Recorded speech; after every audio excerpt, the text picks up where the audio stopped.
Hello students. आज हम लोग आई एरोडोब से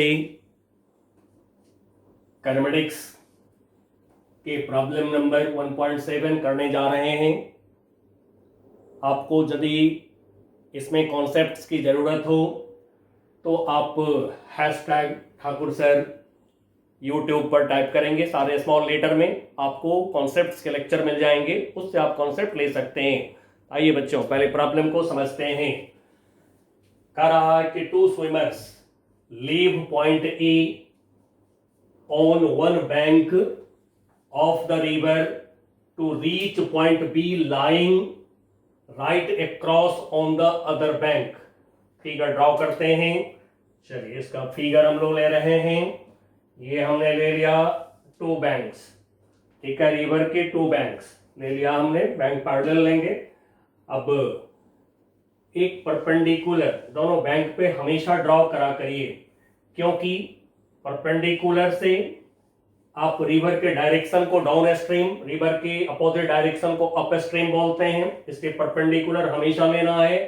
अब पॉइंट ए से स्टार्ट हो रहा है स्विमर और पॉइंट बी पे पहुंच रहा है। अब एक फिगर हम लेते हैं स्विमर 1 के लिए, और दूसरी फिगर हम लेंगे स्विमर 2 के लिए। दोनों के लिए अलग अलग फिगर ले लेंगे। परपेंडिकुलर ड्रॉ किया दोनों बैंक पे, पोजीशन ए से पोजीशन बी पर जाना है। एक ही प्रॉब्लम है आपका, ठीक है। ए से बी स्विमर को जाना है, लेकिन दो स्विमर है, दोनों के लिए फिगर अलग अलग ले लेते हैं, जिससे समझना आसान हो जाएगा। तब रिवर के फ्लो को हम ले लेते हैं लेफ्ट टू राइट, लेफ्ट से राइट की तरफ रिवर का फ्लो ले लेते हैं वी आर। अब अपने सिंबल में लिखा करिए, ठीक है। न्यूमेरिकल वैल्यू हो तो भी, सिंबॉलिक वैल्यू होगा तो लास्ट में सिंबल को यूज कर लीजिएगा। नाउ रिवर की वेलोसिटी हमारा है वी आर। दाईं तरफ हमने राइट वर्ड, दाईं तरफ हमने लिया रिवर की वेलोसिटी। अब ये जो रिवर की विड्थ है, इस विड्थ को डी से डिनोट कर देता हूं मैं, डी। रिवर की विड्थ को डिनोट कर दिया हमने डी से। चलिए आगे अब पढ़ते हैं।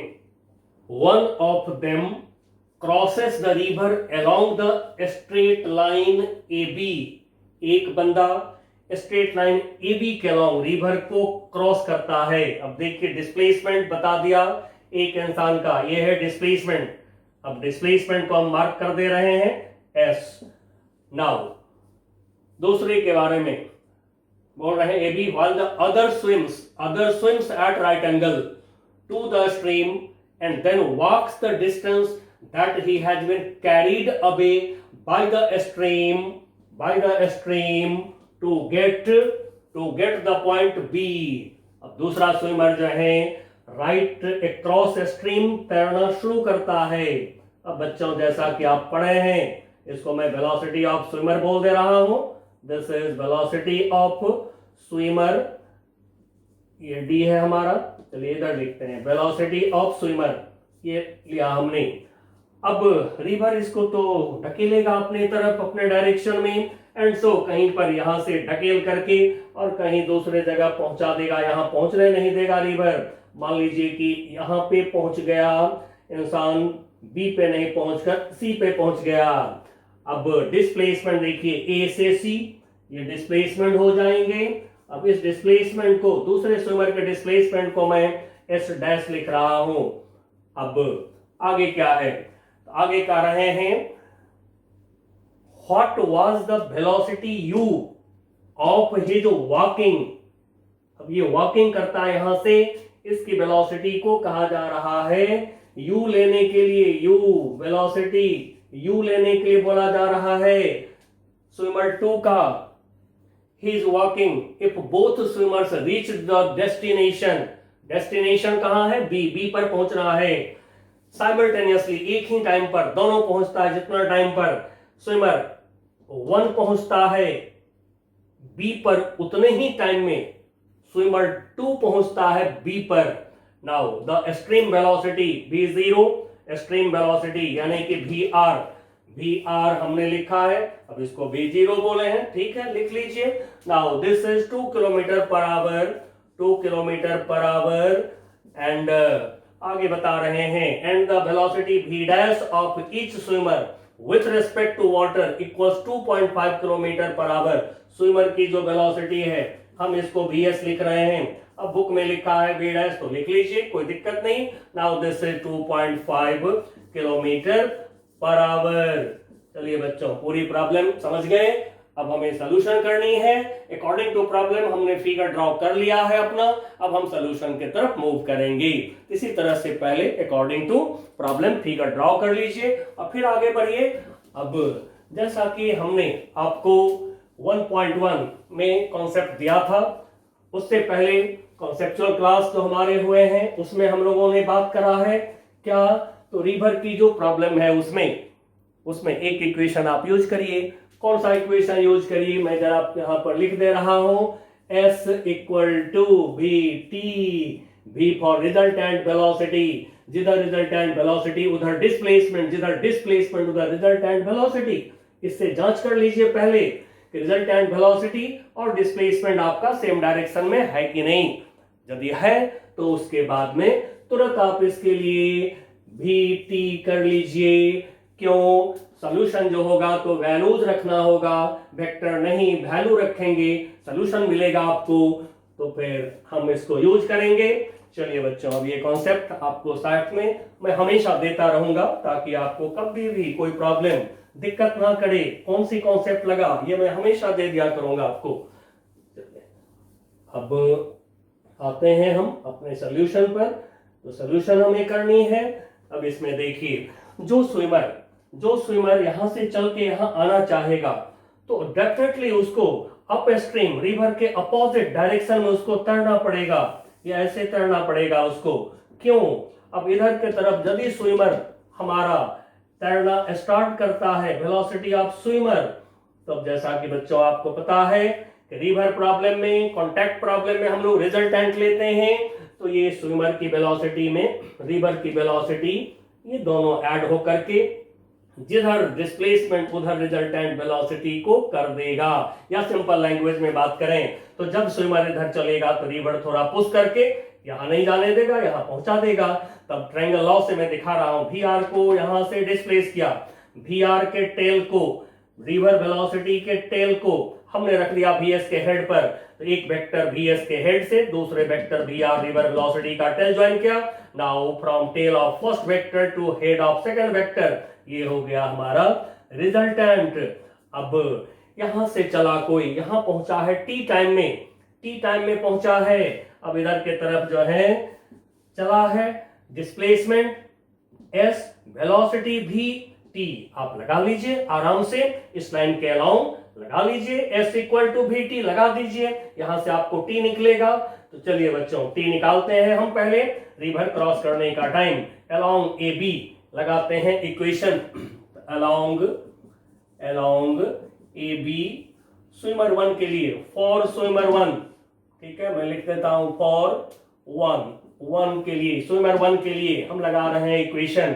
Now s equal to v t, now यहां से s क्या हमें मालूम है, नहीं, हमने इसको d सपोज कर लिया है, ठीक है ना, विड्थ ऑफ रिवर को हमने d सपोज कर, अच्छा है लिखा हुआ, चलिए लिखा हुआ है d हमने सपोज कर लिया है, ऐसे कोई जरूरी नहीं है, ऐसे भी छोड़ सकते हैं, सपोज कर लिए d, तो थोड़ा सा हम इसको लिख लेते हैं d इक्वल टू, अब v का हमें पता चाहिए, तो देखिए ये जो राइट एंगल ट्रायंगल है, इस राइट एंगल ट्रायंगल में पाइथागोरियन थ्योरम लगा दीजिए। पाइथागोरस थ्योरम से आप बता सकते हैं ए बी इक्वल टू भी equal to under root v s square minus v r square बोल सकते हैं। तो फिर v के जगह पर अंडर रूट, v के जगह पर under root v s square minus v r square, numerical values दोनों के मालूम है, रख लेते इनटू टाइम t रख लेते हैं। Now this equal to v s square कितना होगा 2.5 का square 6.25 minus v r square, v r कितना है 2 का square 4 into time t। Now यहां से मैं t निकाल देता हूं, t इक्वल टू, ऐसे भी छोड़ सकते हैं बट t निकाल लेते हैं, टाइम हमें चाहिए ही चाहिए। तो नाउ d अपॉन, अब इसको सॉल्व करिए, अंडर रूट कितना होगा 2.25 इक्वल टू d अपॉन 2.25 का रूट लीजिए 1.5, इक्वेशन नंबर 1। नाउ अब आते हैं स्विमर 2 पर। स्विमर 2 इधर चलने की कोशिश किया, रिवर ने इसको पुश कर दिया, ढकेल दिया इधर। अब बच्चों swimmer velocity, river velocity, head से टेल ज्वाइन करिए, फिर ट्रायंगल लॉ हम लगा रहे हैं, ट्रायंगल लॉ लगा रहे हैं, ठीक है। यू चलने की वेलोसिटी है, थोड़ा ऊपर कर दिया मैंने। अब ये हमने रिवर वेलोसिटी को शिफ्ट किया vs के हेड पर, स्विमर के वेलोसिटी के हेड पर vr वेलोसिटी का टेल डाल दिया।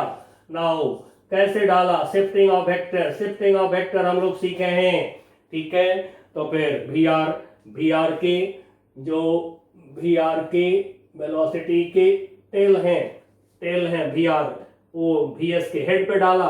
अब देखिए ये हो गया रिजल्टेंट वेलोसिटी, इसको मैं v डैश कर दे रहा हूं, रिजल्टेंट वेलोसिटी को v dash is by triangle of resultant of vs and vr।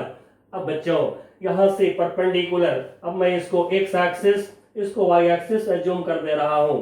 ऐसे भी आप रिवर की प्रॉब्लम 2D मोशन है, तो फिर आप यदि ले लेते हैं x एक्सिस, ऐसे y एक्सिस ले लेते हैं, तो फिर जो 2D मोशन में सीखे हैं आप, जो इक्वेशंस होते हैं v = u + at या s = ut + half at square, जो इक्वेशन होते हैं 1D motion with uniform acceleration वाला, आप उसको यूज कर लीजिए, एक बार x एक्सिस पर, एक बार y एक्सिस पर। बहुत इजी तरीका हम लोग सीखे हैं। तो चलिए यहां से परपेंडिकुलर इस पर ड्रॉ कर रहे हैं हम, जरा ये ड्रॉ किया परपेंडिकुलर।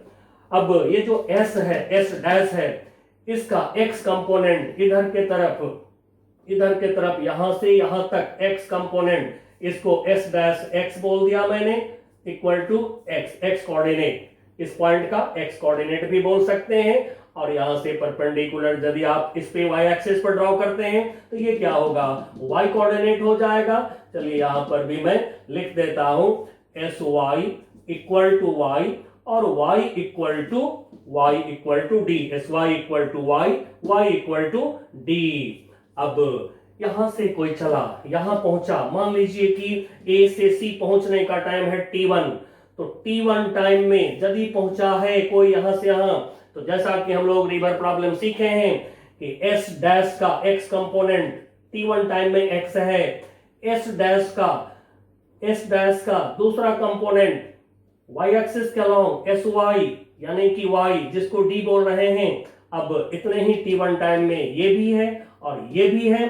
तो चलिए पहले हम लेते हैं y एक्सिस के अलोंग पहले हम लेते हैं इक्वेशन। तो t1 टाइम में स्विमर A से B पहुंचा इधर की वेलोसिटी से, t1 टाइम में स्विमर A से C पर दाईं तरफ x डिस्टेंस गया, कौन सी वेलोसिटी से, vr वेलोसिटी से। तो लगा दीजिए दोनों पर।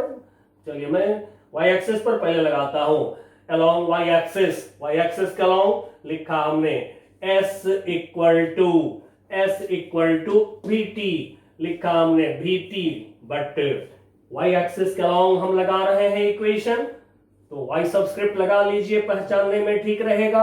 अब इधर की जो वेलोसिटी है y एक्सिस के अलोंग, ये है s, टाइम हमने t1 सपोज कर लिया है, रिवर क्रॉस करने का टाइम, तो t1।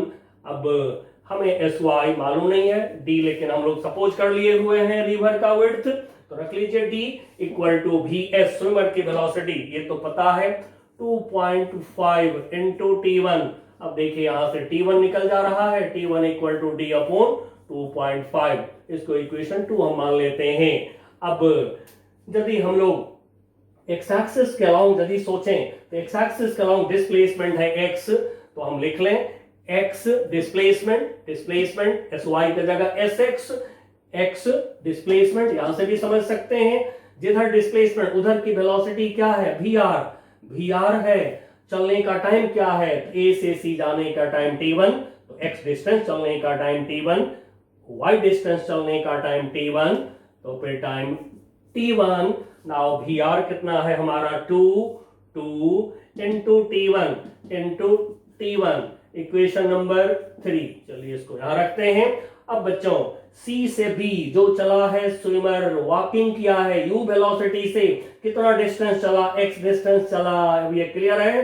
तो फिर फॉर वॉकिंग के लिए जो C से B वॉकिंग हुआ है उसके लिए x डिस्प्लेसमेंट वेलोसिटी u और चलने का टाइम, मान लीजिए कि वॉकिंग करने में t2 टाइम लगा, C से B आने में, चल के टाइम t2 लगा, तो इनटू टाइम t2 कर ले हम लोग। अब देखिए x यदि यहां पर हम यूज कर दें तो क्या होगा, 2t1 इक्वल टू हो गया u t2। अब t1 t2 का रिलेशन आ गया है, जरूरत पड़ेगा तो हम इसको यूज करेंगे। इक्वेशन नंबर 4 कर रहे हैं इसको। अब हमें जो सोल्यूशन निकालनी है, हमारा टारगेट है u निकालना। तब u निकालने के लिए हम क्या करें, तो बहुत आराम से एक इक्वेशन आपको दिख रहा होगा। वो क्या है, टाइम t टाइम में स्विमर ये यहां पहुंचा है, इसी टाइम t में दूसरा स्विमर यहां गया है और फिर यहां आया है। And so time t equal to we have time t equal to t1 plus t2। रख दीजिए, तीनों का वैल्यू रख दीजिए। तो t के जगह पर मैं ये रख देता हूं d upon 1.5 equal to t1 के जगह पर ये रख देता हूं d अपॉन 2.5। अब t2 के जगह पर रख लीजिए 2t1 अपॉन u रख लीजिए। इक्वेशन 4 से रख लिया हमने। अब देखिए सोल्यूशन में d यदि ले आते हैं तो d कैंसिल होगा, u निकल जाएगा। इसी तरह सोल्यूशन को जांच करते रहिएगा, d कैंसिल यदि हो जाता है तो फिर आपको न्यूमेरिकल वैल्यूज आ जाएंगे, u आ जाएंगे। तो फिर यहाँ पर t1 की वैल्यू हम रख लें इक्वेशन 2 से रख लीजिए t1 की वैल्यू। आइए बच्चों रखते हैं t1 की वैल्यू इक्वेशन 2 से। तो फिर ये हो गया हमारा d upon 1.5 equal to d upon 2.5 plus 2 t1 की वैल्यू d अपॉन 2.5 ये रखा हमने यहाँ पे, अपॉन u नीचे है। बस अब सॉल्व कर दीजिए। क्लियर सॉल्यूशन अब सामने दिख रहा है, इसलिए अब इसको आप आराम से सॉल्व कर सकते हैं। तो फिर इसका सॉल्यूशन निकालिए। चलिए सॉल्यूशन निकालते हैं। सॉल्यूशन तो आप कर ही लेंगे, बट फिर भी मैं कर देता हूं थोड़ा सा। d अपॉन 1.5 इसको लाया इधर, minus d upon 2.5 equal to 2d upon 2.5 u। अब देखिए बच्चों d कॉमन ले लें, तो d ले लिया हमने कॉमन। 1.5 ऐसे भी रख सकते हैं, या फिर यदि हम पॉइंट हटा करके 1/1.5 को लिख लें 15, पॉइंट हटाया यहां से, ऊपर 10 minus 1 upon 2.5 and so 1 upon 2.5 को 25 लिख दें, पॉइंट हटा दें तो 10 हो जाएगा हमारा। नाउ 2d सिमिलरली इसको भी कर देता हूं, यहां से 2.5 को 25 कर दे रहा हूं, एक 10 आ जाएगा ऊपर, नीचे ये है u है हमारा, यही u हमें चाहिए। तो चलिए बच्चों सॉल्व करते हैं। पहले तो d से d कैंसिल हो गया हमारा, 5 से इसको सॉल्व कर दे रहा हूं, 5 से इसको सॉल्व कर दे रहा हूं, 5 2 जा 10, 5 5 जा 5 से इसको भी सॉल्व कर दे रहा हूं। तो कितना होगा, 5 2 जा 10, 5 3 जा हो गया, 5 से इसको सॉल्व कर दें, 5 2 जा 10, 5 5 जा। देखिए एकदम इजी सॉल्यूशन सामने आ गया। नाउ 3 5 का एलसीएम हो गया हमारा 15। नाउ 5 into 2 कितना हुआ 10, माइनस 3 into 2 कितना हुआ 6। नाउ दिस इक्वल टू 2 2 जा 4 अपॉन 5u। नाउ सॉल्व कर दीजिए, देखिए कितना आता है। तो now this equal to 10 minus 6 4 निकल गया, अपॉन 15। नाउ ये हो गया 4 अपॉन 5u, 4 से 4 भी कैंसिल हो गया, u equal to 15 upon 5 equal to हो गया 3 किलोमीटर पर आवर। चलिए बच्चों सॉल्व हो गया। अब अगला प्रॉब्लम हम लोग करेंगे।